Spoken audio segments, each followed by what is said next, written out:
Welcome to 5 bizarre historical jobs you won't believe existed. The Groom of the Stool emerged during Henry VIII's reign in the early 16th century as a trusted courtier, assisting the English monarch with toileting. Responsible for providing the close stool, a portable toilet, and wiping the royal bottom, the Groom also monitored bowel movements for health indicators. This intimate access made the role prestigious. Holders like Hugh Dennis under Henry VII and Sir Henry Norris under Henry VIII influenced court politics and finances. The peasants need to feel Discussions secure. of state matters often occurred during these private moments.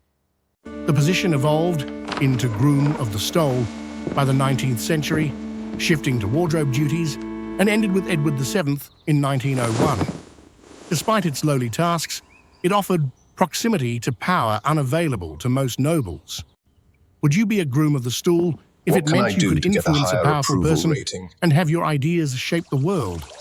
Share what you would be willing to do. I would below. if I could prevent a war. Next, the Leech Collectors' swampy hunt. In the 18th and 19th centuries, leech collectors gathered medicinal leeches from marshes and ponds across Europe, primarily for bloodletting treatments. Often poor women, they waded barefoot into waters, using their legs as bait to attract leeches, which attached and fed before being pried off and stored in damp cloths or pots. This hazardous job caused frequent infections, anemia, and exposure to cold. Demand surged in the 1830s, with France importing 57 million leeches annually, nearly depleting European populations. Collectors sold to apothecaries and hospitals. Some used old horses or amputated legs as alternative bait. The practice declined with modern medicine by the late 1800s. Leech therapy has seen renewed medical use as science has shown health benefits, including saving limbs in surgery and easing arthritis pain.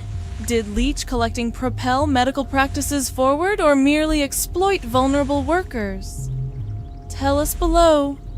Next, the Resurrectionists' graveyard raids. In the 18th to 19th century Britain, Resurrectionists, or body snatchers, exhumed fresh corpses from graveyards at night to sell to anatomists for a dissection, This one lived a life with of only labor. executed criminals legally available. Demand outpaced supply, fetching 8 to 10 guineas per body. They used wooden shovels for silence, targeted unmarked graves, and delivered cadavers quickly before decomposition. Families installed morgue safes, iron cages, and watchtowers to protect plots. The trade thrived in Edinburgh and London, supplying schools like those of Dr. Robert Knox. The 1828 Westport murders by Burke and Hare, who killed 16 for sale, exposed the system's flaws, prompting the Anatomy Act 1832, which permitted unclaimed pauper bodies for study. This ended widespread snatching by 1833. Were resurrectionists vital to medical advancement, or grave desecrators? Share below. Next, the knocker-uppers' window taps. In industrial Britain from the 1800s to the 1950s, knocker-uppers served as human alarm clocks, waking shift workers by tapping on windows. Using long bamboo poles up to 15 feet or pea shooters, they charged a few pence per week per client. Often elderly or police officers moonlighting, they roamed streets in mill towns like Manchester and dock areas in London, ensuring timely arrivals before affordable alarm clocks spread post-World War II. Notable knocker-uppers included Mary Smith, who used a pea shooter in Limehouse and operated until the 1970s in some areas. The job required precision to avoid breaking glass and reliability in all weather. Do you think the knocker-upper had a version of the snooze button? Tell us below. Next, the rat catcher's rodent hunt. In Victorian-era cities like London during the 1800s, rat catchers controlled plague-spreading rodents using traps, poisons, ferrets, and dogs. Jack Black, appointed as Queen Victoria's official rat catcher in the 1850s, claimed to eliminate 9,000 rats from one Thames infestation and performed public displays, killing 100 rats in under 6 minutes in rat pits for entertainment.